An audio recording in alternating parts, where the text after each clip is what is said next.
Getting it in can't be that bad, but calling opens me up to making really big mistakes on the turn. It's just one of those spots where, like you said, you can't fault him for going all in. And I will say, if you are going to choose a raise size, I think all in is the best one. Hey everyone, quick announcement. We are hosting a 3-day online bootcamp with myself, Alex Foxen, and Kristen Foxen, where we will teach you the most important aspects of crushing poker tournaments. This 3-day online bootcamp will take place on March 6th, 7th, and 8th. You can check out the link in the description for more information. All right, let's get back to the video. Welcome. We got a pretty crazy one today. Normally when you're at final tables, first and second place, when they're massive stacks compared to others, really don't collide. So we got something a little bit special today. First, I'm going to paint a little picture. There's 5 left, 120 person field in 150K buy-in, and these guys are playing for a lot of money. I don't know how to say this guy's name. Vladimir Korzinin? You drilled it. Drilled it. Nice. But more commonly known as Gambledore, a cross between Gumbledore and a gambler. And he's an absolute legend. Why don't you tell the people a little bit about this guy if they don't know? Yeah, so I actually almost feel bad even talking about him because I know his privacy is really valuable to him. I became pretty friendly with him during this Monte Carlo series. Very interesting character. Kind of just lives this nomadic life, but super, super wealthy. Likes to stay out of the limelight. He likes to be called Santa, actually. That was the name that I called him, Santa. That's why that he had elves following him around during this series. Very funny stuff. He's just an absolute enigma of a person. Very interesting, nice guy. A lot of fun to be around, honestly. Had a dinner or two with him, and he's just a complete character. Everything you see is like very authentic. You know, he actually stopped playing poker because of the attention he got. He didn't like being on the spotlight so much, which I again, I feel kind of bad because like he is such a sweethearted guy. At least as far as I can tell, and very new to poker. And he just loved the game. I remember one of the first hands I played with him. I bet the river, and he says, "I know I don't have the best hand, but I want to see what you have." And so he calls off his stack, and he had like complete nothing. And he was just curious to see my hand. And I was like, "You could have just asked. I would have just showed you." But I was grateful for the call anyway. But he's a very curious, interested person. He loved the poker community. I remember he kept repeating that of like, "Oh, just so many beautiful people in here." Like he's a big fan of poker, like the people that are in poker. Not he likes the game itself, of course, too. But interesting guy, very new to poker. Very unconventional, weird lines at times. Actually had some people suspicious that he was cheating. I think it's very unlikely, but I don't like to assign anything a 0 probability that I don't know for sure. So yeah, I mean, I think people like to say that when they play like shit against like a fish. Yeah. They're like, it doesn't compute in their brain that someone can just like, have good things happen and maybe make some decisions that under certain parameters are actually really good. And that's, something that I think is really valuable to when you watch someone like this play, to open your mind to the idea of maybe something he's doing is really effective, and ask yourself when you see something, especially from a player that you respect, but even when a player that you don't respect, ask yourself, is this something that makes sense? How can I make this make sense? What parameters can I put on this situation that might lead to this decision being a good one? Whether or not the answer is yes, it's good if X, Y, and Z, or no, it's never good. It's still a good and valuable thought experiment to just see the game through that lens, because maybe it'll open your eyes to some course of action that you wouldn't have otherwise considered. Well, you mentioned does not compute. So speaking of, let's see who he's in the hand against. So he's going to come in for a raise here with pocket queens, 57 big blinds, super standard. And I remember sizing. Yeah, I don't know what he does here sizing wise, but he's actually at a table of, 2 people at least that I think are quite good at playing against this player type. And those people would be Fedor and Bryn. Yeah, I think, and I think Stevie's probably on the better end of the spectrum too for this. But now we're looking at someone who I think might be one of the worst players against this player type in the entire field. And I made the does not compute joke, but in reality, Sam Greenwood is one of the most terrific solver players that there is. However, he's not playing against a computer. He's playing against Gambledore. Yeah, and I feel like the type of thought experiment that I just laid out of being like, how might this decision be good, is, at least from my perspective, does not seem to be something that crosses his mind very often, if at all. He's very much just thinking about what does the chart say in this spot, and how frequently should I do this? Let's see what the clock is. Okay, it's at 80%. That's high enough to raise. Let's raise. I assume he just defends here, but yeah, no, he does just defend here. You know, he's second in chips against first, recreational, super fun player, and let's see how spicy it gets. Yeah, if you're ever considering anything but call here, I don't know what to say. Don't do it. Well, we can just say it's bad. So he does make the call. Oh, and we get the 10-4 deuce, 2 clubs. Greenwood flops a monster. Yeah, wow. He's actually an equity favorite against pocket queens with a club. Massive. Gut shot, overcard, nut flush draw, massive hand. Vladimir is deep enough. Interesting spot against a player who can have just about anything here. Whatever the whimsical breeze may take him. Yeah. Typically the biggest C bet you're going to see here in Sam Greenwood's spot from the +2 player is probably like 400, 450K. Maybe you see pot once in a blue moon, but almost never will you What see do we make it 750K what's coming. C bet? Wow. So he just comes This with is that 550 quicksand that I talked and about. I'm sorry, This 750 is and where 550. You're looking up at Korzinin and thinking, So just shy of why are we 1.4 doing pots. this? You got Wow. the chip And now lead. Sam's in I've quite the got spot. 46 bigs. Yeah. Sat Yeah. here This is a second brutal and one. chips I don't think I've behind seen you. this hand before. And this is it's a very tough spot because we are an equity favorite against a hand as strong as queens or kings. We're doing fine against top set. We're doing fine against all the sets. Like, we're in a spot where raising can't possibly be bad. Getting more money in can't possibly be bad. But you have to ask yourself, is there a better way to play this?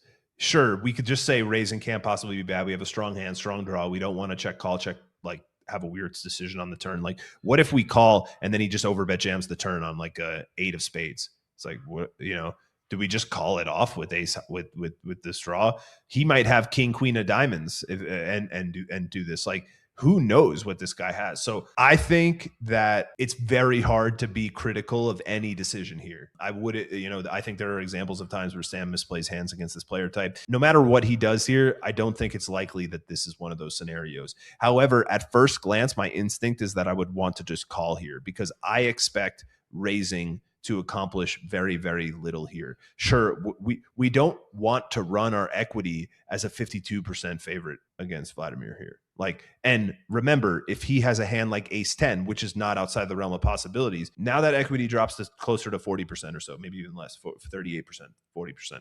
So we do have some circumstances where we can be in a lot worse shape than we are in this specific one. And I don't think that this overbet. So here's how I would frame my decision here is I'd ask myself, does this overbet range have any folds versus a raise that would keep barreling on the turn? I think that's the main question you need to ask. Are there hands that would fold to a raise that would barrel the turn? And sure, that's somewhat dependent on what the turn is. But for the most part, I think we can pretty comfortably say that there are some, but maybe not that many would be my interpretation. And the over pot size, I think, is almost always just going to be a hand that's one and done or a very strong value hand. With that in mind, I lean call. Go ahead.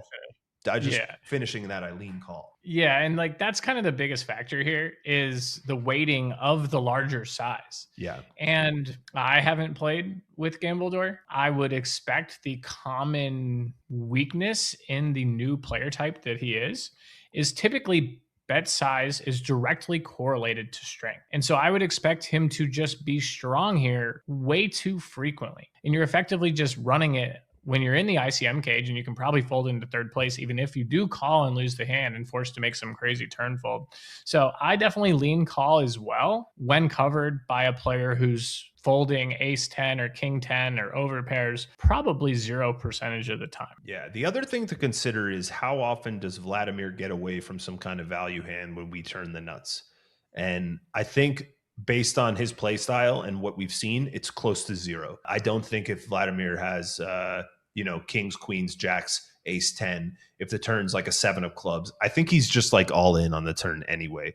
So like our upside of making our hand isn't changed that much by calling relative to raising. So that's one of the severe mitigations of the upside of raising, because like sure, we want to get hands to fold. That's like one of the main reasons we're raising, get him to fold this, whatever amount of equity. But I don't think that the hands that fold have any less than, 50% ish equity. And I think the hands that the value hands, which maybe it's just most of them at this point. So Santa's either basically dead and will probably give up, or he's never folding.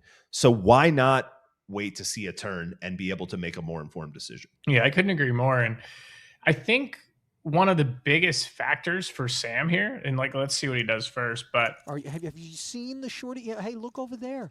Look at Smith with 9 bigs. Look at Fedor with 16. There's 200K in pay jump, and you're really going to make us do this? This is a wild spot. Sam doesn't want to bust right very now. Big FT, and he's going to check call. Just like such a club or 3. Massive flop, but a weird flop. Just hope that. And then you just face the size that you're like, can he see my hand? We're going to play a massive one. I'm shocked that he's jamming in the spot. What on Which earth I guess if you were has actually just Santa and you happened? could see This is his number hand, 2 and you number 1 might in just normally just check Rip. back or go all in. Yeah, I mean either one. I guess I would say check back and find out. But I would expect that. You talked about a lot of the reasons why you or I might prefer to call here. And I would expect that the reason Sam shoves is because he doesn't know that he's very likely to get paid on turns anyway. He doesn't know that, and they're just guessing, and you're like, well, I have a good hand. Maybe I have fold equity. Let's just rip it in and see what happens. Yeah, it can't be that bad. It's one of those thought processes where like, how bad can shoving be? And then how bad can it be when you check call flop and then check fold turn and he has king, queen of diamonds? Like then that's an absolute nightmare. So that's probably some of the decision-making process that he went through, which I think there's good logic behind that. If like you're sitting there thinking like getting it in can't be that bad, but calling opens me up to making really big mistakes on the turn potentially. Yeah, I mean, it's just one of those spots where, like you said, you can't fault him for going all in. And I will say, if you are going to choose a raise size, I think all in is the best one. You don't want him to take the ace jack of diamonds or the ace king O. You check raise to 1.7 to 2 million and he just shoves it in your face and you have to call off. So if you are going to choose raise, I strongly believe that all in is the right sizing. Yeah, definitely. I mean, even if we look at what SPR will be, it's real. This is really only like 160% pot shove or something like that. It's not really that big. Like the other option as far as a raise would be just min raising, which I think more or less accomplishes nothing. I guess the only upside to min raising is that maybe we get king, queen of diamonds to put it in, And yeah, you might get some call folds as well. So Yeah, right. like min raise, if he has ace, king, ace, queen, they might just be like, okay, fine, I'll call. And then they fold every turn they don't improve on. Yeah, I think it's closer a little bit as far as like which I prefer, because I do think, the min raise, like it's like we're getting it in, and when he has a hand like this, he's never folding. Sure, we might get ace king and ace queen to fold, which is nice. But then when we min raise, we might induce action from some worse hands. It's very difficult to analyze some of these hands where who knows what this range like this. There is a chance that this overbet size in this board for Santa might just always be 10, like good 10 or better. Yeah, I mean, I could definitely see that. So if And I that's didn't the even case, consider that king queen suited could spaz versus small, or king queen of diamonds could spaz versus small sizing, or that ace king and ace queen could continue versus a min raise or small sizing and then fold the turn. So there is some pretty strong merits for doing that. yeah, If you think your opponent responds that way. And that's kind of the beauty of poker, is like you can design this set of information to make any decision the optimal one. yeah, exactly. That's something that I think is the key component to dissecting hands against weaker or less experienced players effectively, is having that open-mindedness to consider, okay, if he's doing this with this hand, then this is better. But if he's doing this, then this is better. And having that kind of internal discussion. And it's not easy to do in game with 30-second shot clocks, but it's a muscle that you can, kind of work over time. Yeah, no doubt. Well, let's see how it plays out. Any guesses what Santa's going to do? It is Call. Korzinin who takes these Extremely My Martin uncomfortable Cabrel impression. positions He's like, wait, what? and He's all sticks in? them on people. Here, Oh, he asked how much it Greenwood, is. So he doesn't even Carpe like this. diem. And He might just be curious. I've seen people do this with like aces pre-flop before. Yeah, no, I know. I know. Korzinin He's probably just like, realizing how you big know, this spot it could be. he's a He very, said, doesn't matter, call. I don't even know how to 9.1 million describe him, chip but it mark. You wouldn't see the surprise eyebrows me raised on if Dan like Smith after the immediately fact he would comes up say, behind the I just sunglasses wanted to feel the observe moment a what little bit has longer. prompted Like he just this wanted violence. to like experience And that now the moment of revelation big spot, that the you know, overpair whatever. and the massive chunk of equity. So now all of that a gives sudden we're Greenwood flipping a coin for, what is this, half the chips in play? More? Oh, it's way more than half. How you feeling on this one, Santa?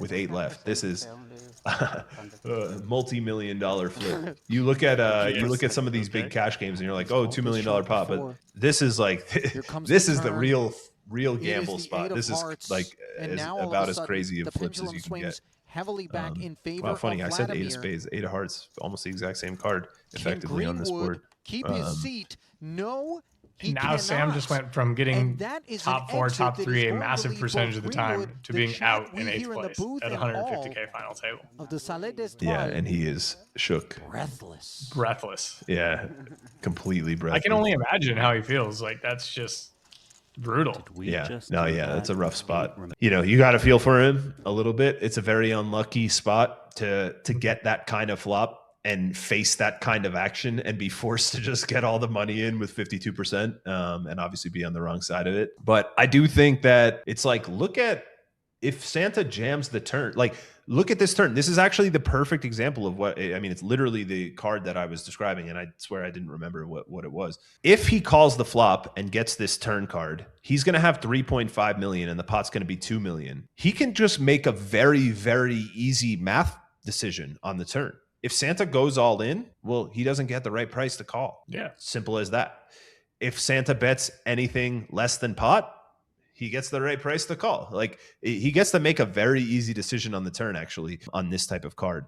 And I think that unless you fear Santa bluffing the turn with some kind of nonsense for a huge size, so I think that there's a chance that Santa double barrels light, but I don't think he goes overbet all in with nothing. So because of that, I think we get the opportunity to make a really good decision on the turn in being like, okay, he bet 75% pot. Maybe he's bluffing, maybe he's not, whatever. Now I get the right price to call and see what the river is. He goes all in. Well, now I can pretty confidently say he's not bluffing. And I actually, since I hit the complete brick turn, I no longer have the right price to continue. And no harm. And honestly, like he would have been left at 35 big blinds, probably would have been second or third in chips still. Like pretty big swing in the EV of your tournament, call versus jam. Now, of course, he could have just peeled off a club or an ace or a 3 and had 70% of the chips in play or whatever. And, you know, that's a pretty big swing to your tournament as well. But I think we could probably, by calling, I think you mitigate a little bit of your downside risk and you increase some of your,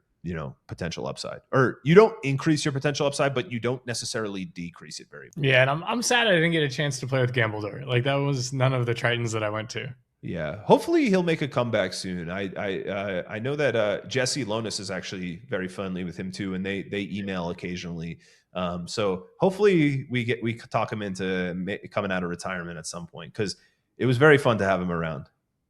Yeah, it seems pretty legendary. Yeah, really is like a true like legend. He's like a mythical figure, honestly. You know, he just like shows up out of nowhere, plays millions of dollars a buy, and somehow win. Like I think he won like 6 or 7 million on this trip. And he made one more trip, and his goal, he said, was to give some back to the poker community because he like didn't want to, you know. So he came to Montenegro after this and just, you know, was really, really trying to give it away. Successfully gave it away that time, and haven't seen him since. But hopefully we see him resurface at some point. He really is Santa Claus, man. What an incredible story. Yeah, it really is. It's like something you'd expect to be not a real story. Well, super fun character, crazy hand. We'll see y'all next time. All right.